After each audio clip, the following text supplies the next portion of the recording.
Okay, iwan natin to dito. Yan. Ayan, hindi na gumagalaw. No?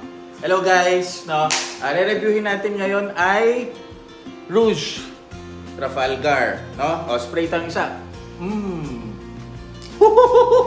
Grabe. Kinamis ko sa inyo ito magiging mas deep, no? Deeper ito in terms of yung kaalaman bakit naging Rouge Trafalgar, bakit ginawa yung pabangong to.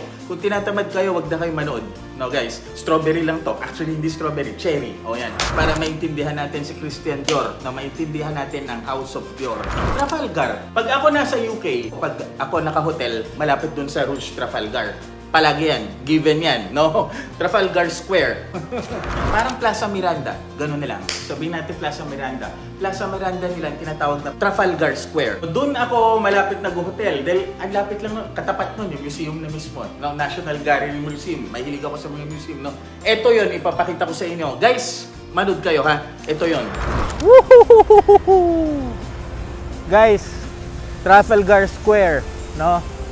Dito yan, right smack dito sa London, no? Ayan guys, ang National Museum nila, no? Sayang, dalhin ko minsan sana kayo no? Pero yan, it will take me siguro at least 3 hours para lugi ka dyan pag wala ka ganon time no? So yan yung pinaka-museum nila. Ito yung Trafalgar Square, the famed Trafalgar Square. Ito si Kuya dito, andito sa may Trafalgar Square, dito sa London, nagsasabing basta na sa budget. Let's review it. Love me, hate me, but never forget me.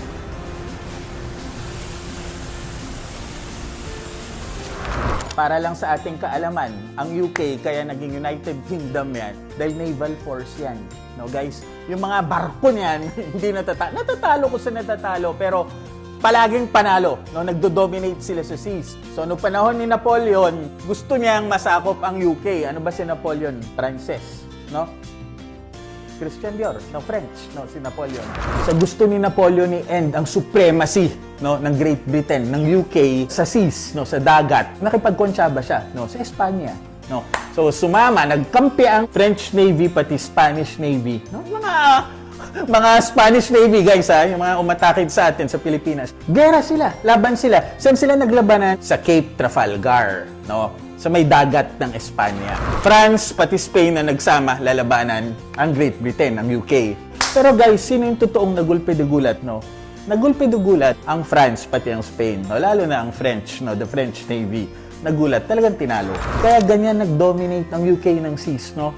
Ang UK Navy halos hindi natalo yan. Kung natalo yan, konti lang. So after dun sa Battle of Trafalgar, nag-dominate yan siguro isa pang century or so, no? Before that, 3 centuries, nagdo-dominate na yan sa dagat. Kaya pag pupunta kayo sa UK, no, pupunta kayo sa London, meron sila dyang place, no, may area, parang Place Vendôme, no? Parang Plaza Miranda, no? Although not exactly, no? Tinatawag nila na Trafalgar Square. Bakit? To honor yung nangyari dun sa Cape Trafalgar, the Battle of Trafalgar, kung saan nila nagulpi-dugulat, nasulot nila ang nagsamang France pati Spain. No, tapos nandun, may mga estatwa ng mga lion na malalaki. No, parang kay Hitler, mahilig sila Very grand kasi pag may lion no? Lion, tapos nasa gitna. No? Sino?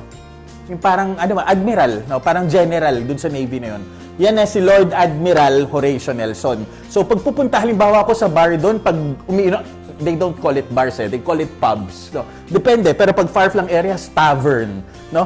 Pero kahit sa London, may mga pa-tavern pa rin. So para old school effect. No? Ang tawag nila, pag pupunta ka doon anyway, pag makipag-inuman ka, no? Tumagal ka doon, kahit tumagal ka isang buwan, no? Lagi ang usap-usapin, like Lord Horatio Nelson, no? Lord Horatio Nelson this or that, no? Kasi parang yung almost parang Bonifacio nila yan Nasulot niya Nasulot niya si Napoleon. No, so yan, Trafalgar Square, no?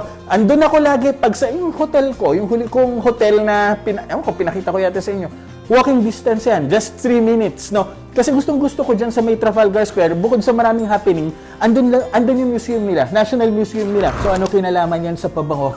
Ko guys, malaki. Napakalaki. Alam nyo guys, you have to understand, yung French, no, hawak na niya kung ano yung luxurious, no, ano ang elegante, no, ano ang fashionable. Magaling ang French sa ganyan. Halos, kwento ko sa inyo almost gaslighting na nga. Shhh, kayo maingay. Halimbawa na lang, halimbawa, yung kinuha nila sa Italy, no, na painting ni Mona Lisa, o babaeng napakamahal. Uy, grabe! Iba talaga to! Ganyan. Di ba? Ano ba? Kahit si Hitler. Ang high command ng SS, no, inutusan ni Hitler nung nakuha nila yung France, no, nung dun sila sa Paris, huwag kayong gumawang katantaduhan dyan. Lagot kayo sa akin. No? Kasi ang taas, he regards mga French people as mataas talagang mga sophisticado, luxurious, ayaw nilang masira sila. Gusto nilang ipalabas na ang mga Germans, no, na nandun sila, na culture din kami.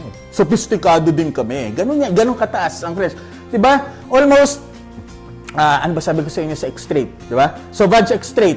Amoy BO, no? Amoy BO. Pero kaya nila i-spin into something like lebo, no? Kaya nila going fashionable, no? Ganyan naman ang French. Halimbawa, ako, biktima ng panggagaslight. Ito, halimbawa.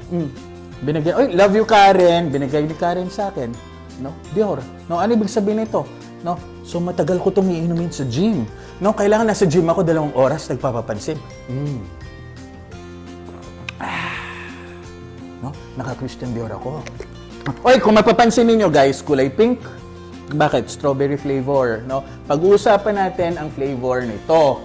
Huwag kayong mag-alala, papunta tayo dyan. Biktima ako ng panggagaslight nila. Hindi, magaling sila mag-market, no? They know how to make something fashionable. Ganyan ang Pranses. Dahil nga natalo sa Cape Trafalgar, nagkaroon ng kasabihan ng French na coup de Trafalgar. Malas yan guys, no? Parang biglaan, andyan na nga, tapos bigla ka masusulot, matatalo. It's a negative saying, no? Negatibo ang coup de Trafalgar. Pero dahil magaling mag-spin ang mga Pranses, no? They spun it into something positive. Bago tayo pumunta dyan, guys, ang buhay ni Christian Dior, no? Si Dior bata to, naunang Chanel, no? Talo ng Chanel ang Dior. Hindi, naunang Chanel, no? Sa Dior. Si Dior, mahilig siya sa kulay ng mga itim, puti, simple lang, itim, puti o kaya gray, no? Gray, no? In fact, kaya nga may Greek Dior, no? Kwento ko yung Greek Dior, yan ang signature ko pagdating dito sa Dior, no? Anyway, ang dami na lang gumagamit, so hindi na. Pero sa mga naamoy kong talagang mayayaman, mga Tagalong Island na kamiting ko, puro mga Greek Dior yan. So, ang Christian Dior ay isang fashion house, no? So, mahilig yan. Guys, huwag kayo matakot sa mga salitang ganito. Mahilig yan sa haute couture. No? Every year or twice a year, meron niyang haute couture. Ano ang haute couture? It's just high dressmaking. No? Ito yung mga custom-made na mga dress, no? Para sa mga models pag naglalakad sa runway. No? Pag nasa runway, nasa catwalk, no? Halimbawa, sa Plus Vendôme, trintransform yan last year into an open-air runway. No? Pati ang Trafalgar Square, no? Itong taon, no? Andyan si, ano pangalanan? Cara Delevingne. No? Nakita ko, tinatransform nila yan, no, guys. Tapos, halimbawa, may Calvin Klein, ayan, andyan yung mga designs niya, pinapakita niya, haute couture, no, guys, pero syempre, anong klase yung tema, no, ano yung tema pag naglalakad sila palagi, no, kadalasan, avant-garde. Avant-garde simply means advanced guard, no, so ang style ng mga rumarampa sa catwalk, no, guys, talagang parang fashion forward, no? Advanced guard, ano ba to? Diba sa military, laging mayroon, ano bang tawag sa atin? Scout Ranger. Wala kasing Scout Rangers dito sa US, eh. Rangers ang tawag dito. No, yan yung parang, ano ba? Magre-reconnoiter, no? Reconnaissance group, mga nauuna bago pumunta halimbawa yung army.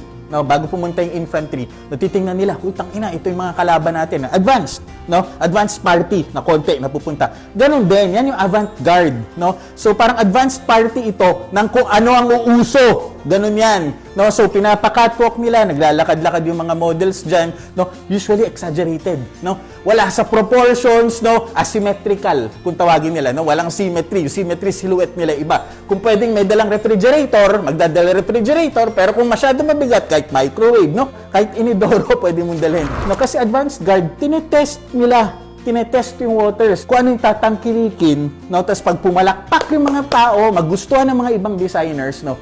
Yun ang gagawin nila on a commercial scale. Patahin na sila ng maraming ganun. Yun ay ibebenta nila. So guys, halimbawa, mag-standing ovation sila sa isang klaseng forma. Sabihin natin, skinny jeans, no? Bumalik ulit yun. So malamang sa malamang, ayun ay poproduce nila on a commercial scale. No? Yan ang mabibili natin sa mga boutique sa malls. Ganyan lang, sila nagpapauso yung avant-garde mo kung ano ang magiging uso. No? So itetest nila yung waters. Ngayon, tuwing may parampa, tuwing may haute couture, ito si Christian Dior, siguro kadalasan 150 to 200 na mga designs ng mga damit, no? Rarampa yan sa catwalk, no? So it takes, sabihin natin, palagay natin 2 hours, no? So guys, niyayamot yung mga tao, no? Si Christian Dior, guys, this is very important, mahilig yan sa 3 kulay, no? Black, white, or gray, no? Shade, kaya nga may Greek Dior. Ay kung 2 oras ka nanonood, di ba syempre, mayayamot ka, puro itim, puti, o kaya gray, no? Naglalakad, or blue, no? Kung mayayamot ang tao, anong dapat gawin? Dapat gulatin. Diyan magaling si Christian Dior, no? Diyan magaling ang mga Pranses, no? Ang mga French. Magaling sila mag-spin. So, anong ginawa niyang spin? Natatandaan niyo pa yung coup de Trafalgar? Di ba negatibo ang ibig sabihin nun? No? So, na-spin ni Christian Dior yun. No, so pagdating ng kalagitnaan o tinatawag na intermezzo or intermission pag nanonood kayo ng opera, may sariling spin si Christian Dior, no? Hindi na naging negatibo ang Trafalgar. Ano to? Pinakasikat na model niya, ipaparampa niya. Kalagitnaan. Ano yung suot? Kulay pula. Red. And ano ang red in French? Correct kayo. Rouge. No? Rouge Trafalgar. Ito ang tinawag niyang Trafalgar dress, no, kulay pula. So lahat masyashock, magigising yung mga tao, no, rumarampa-rampa na yung model, naka-red na ganyan, no. So yan ang tinatawag na Trafalgar dress, no. So nagkaroon siya ng sariling spin, naging something positive, no, na-shock yung mga tao para magising. No, 'di ba? Parang coup de Trafalgar, pero hindi. Ganon din ang ginawa ni Christian Dior dito. No, trinay niyang sulutin, no, yung boredom ng tao, gugulatin. He spun it into something positive. No, masyashock yung tao, magigising, no. So yung next na kalahati, gising na yung tao, nanonood na ng mga rumarampa na model. So ano yung suot niya? No, red. No, bakit red? No, kasi eye-catching ang red. In fact, guys, scientifically proven by the red dress. No, may studies about the red dress. No, there's something red na pag may ka-date ka, yung red na yan tatatak sa'yo. Uy, sino pala yung naka-red nung kumain tayong grupo? No, ganyan. Tatatak yan. There's something about red. No, kaya pula yung, ano tawag doon, yung mga preno, no, yung brake lights, no, pula. No, something to halt. No, parang, uy, ano to? Diba? Something na talagang masyashock ka. No, so, preno ka. Kaya yung mga eroplano, diba, ang lalayo, no, ginawa ng mga engineers na malayo na kulay pula, no? Kasi magbabanggaan yan. So malayo pa lang makikita na, no? May shock factor, no? Mga stoplight natin pula, parang dungo, hindi naman green. Kaya Rouge Trafalgar. No, mga Star Wars din naman kayo na fans, diba? Oh, ito. No, masyashock tayo kay Darth Vader. Oh, masyashock talaga tayo kay Darth Vader, pare ko eh. No, pero paano ito? No, bigay ng client ko, mas masyashock tayo dito, no? Oh, ito. Baby Yoda, naka-Trafalgar dress. Laban ka dyan, naka-Dior, no? Naka-Trafalgar dress. No, so there really is something about red. No, so ito ang Rouge Trafalgar. So sige, mag-spray na tayo ha para pag-usapan natin. Finally, kuya dito. O sige, at anong oras na ba? Nako, hating gabi na. Sige, 1, 2, 3. No, sinasabi nila nga red. Kasi nga, anong laman nito? No, cherries. No, of course, cherry. Ang lakas ng cherry dito. No, sabi nila may strawberries pero wala akong makuha. Wala. Ito, kanina pa ako nagkakain. O, kain kayo, strawberries. O, may taste. Kung meron man mahina. No, very faint. No, raspberry. No, dyan tayo papasok. No, raspberry. Kaya gugulatin ka. Guys, ang Dior, if you understand, ang luxurious na amoy, no, ang elegante, ang sophisticadong amoy, no. Gris Dior, no, Oud Ispahan, no, Ambra Noui, Bois Talisman, in short, ano, dark, no, seryoso, no. Pag merong mga magsusot biglang may raspberry, naku, patay tayo dyan, no. Masyadong bata, masyadong youthful, no. So, saan sa tingin ko, ha, saan nakuha ito? And sa mga nakakausap ko, kinuha ito ni, ano pangalan, François Demachy sa style na ginawa ni Jack Paul. No, ayan na naman tayo, Chanel. No, yes, sa Coco Mademoiselle. No, 20-25 years ago pa, nilabas na yung Coco Mademoiselle. Ang dami nagalit, nagulat. Oy, ano ba yan? Masyadong pang nene. No, gusto nila yung medyo, guys, gusto nila yung pang late 20s eh. Yan ang pansin ko kung lalagyan mo ng demography, lagyan mo ng age. Pang late 20s eh, no? So, mas seryoso, no? So, eto, biglang may raspberries, to nagulat sila.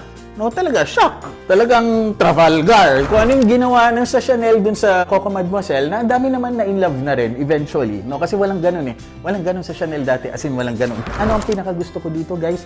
Bukod sa pagiging fruity, no, ang sarap pag mag-dry down, no? Slowly, gradual siya. Ano bang tawag nila doon? Slow burn. Ayoko yung Rouge Trafalgar na ginawa ni ni Francis Kirk Jan na yung mahal, yung extrait na ginawa niya, yung Esprit de Parfum, no, ayoko, no. Masyado siya dun sa top notes nag-concentrate na parang lumalagkit. Although sinasabi niya hindi, sa akin malagkit. Masyado sa top notes eh. Ito, onti-onting nawawala eh, tapos andun yung masks pumapasok. It's the masks. Guys, kung juicy lang to, yung mga, ano tawag doon, lemon, ano ba? Mga cherry na Tom Ford, hindi ko to kukunin. No? May masks na nilagay dito. No, yun ang masarap, no? Hindi nawawala. So pag ganyan, no, pakonti ng pakonti, may buhay. In short, no? So, pero nakakashock pa rin kasi wala namang ganito ang Dior. No? So, eto ang gusto ko, ang longevity sa akin ito, umabot ng 7 hours, sa totoo lang, no? Lalo na pag ilagay dito sa damit. Pero ako pambalat. Ang sarap kasi ng chemical reaction ng skin ko dito. No? Kung gusto mo talagang something, hindi nga lang rouge na red, rogue pa. No? Hindi sumusunod kung ano yung meron, no? Hindi sumusunod sa convention. No? Ito, guys, panlalaki na ko, yes. Para sa akin, okay to. Mas gusto ko pa nga to sa Baccarat Rouge eh. Kasi ang Baccarat Rouge minsan nakakahilo na synthetic eh. Although ito, may pagka-synthetic, pero okay yung juiciness niya kasi papasok yung masks niya, no? Okay rin, okay talaga. Type ko siya, no? Type ko siya. I give this a 9.5 out of 10, no? For what it is, no? Dun sa House of Dior, no? So, ayan lamang. Ito si Kuya dito nagsasabing basta na sa budget. Let's review it. Rouge Trafalgar, approve na approve sa akin. Love me, hate me, but never forget me. Subscribe guys. Love you.